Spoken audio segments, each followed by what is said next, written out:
Okay, hari ini saya nak tunjukkan cara nak gunakan kalkulator yang saya sediakan.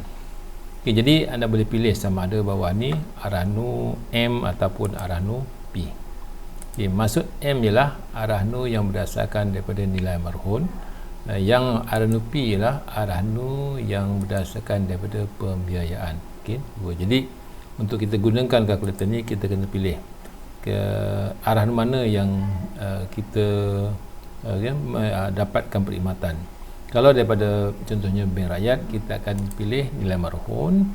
Kalau kita pilih bank muamalat, kita akan pilih kepada P, iaitu pembiayaan. Pertama, kegunaan kalkulator ni lah, kita nak tahu jumlah pembiayaan yang kita akan terima. Sebelum tu kita kena masukkan perkara yang penting lah, terutamanya contohnya bank rakyat, berapakah kadar pembiayaannya.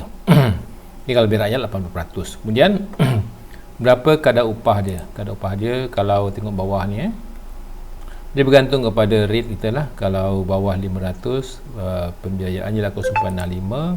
Kalau pembiayaan ialah dalam lingkungan 500 hingga 5000, 0.75. Kalau pembiayaan dia dari 5000 hingga 10000, 8.08. Kalau 1000 ke atas, 0.85. Jadi kalau kita lihat sini, kita tengok berapakah jumlah pembiayaan yang kita akan dapat daripada arahnu yang kita pergi. Contohnya kita masukkan 100 gram emas. Kita nak arahnu 100 gram emas. Tak apalah, kita masuk sikit, 50 pun boleh.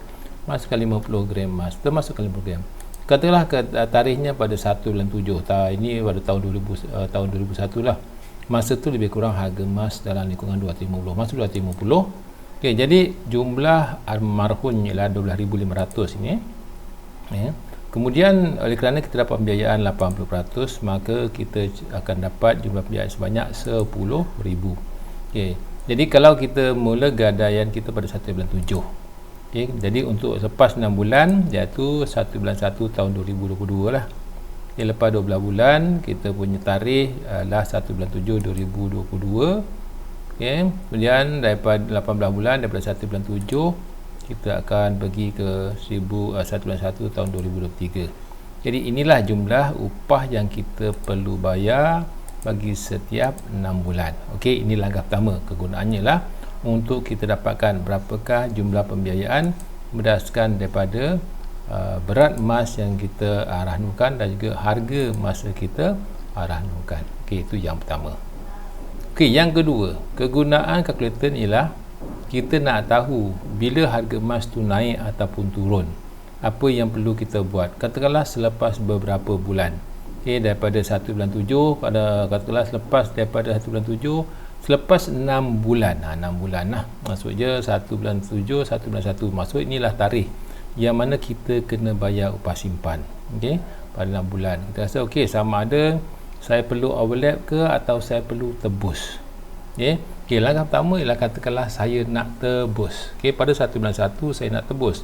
Jadi bila nak tebus, maksudnya berat emas daripada 50 gram tu dia akan kosong lah. Kosong. Okey, harga masa tu kita tebus. Bila kita tebus, kita tak kira harga dah. Kita adalah merujuk kepada harga yang lama. Okey, jadi bila kita nak tebus, berapa yang kita nak tebus?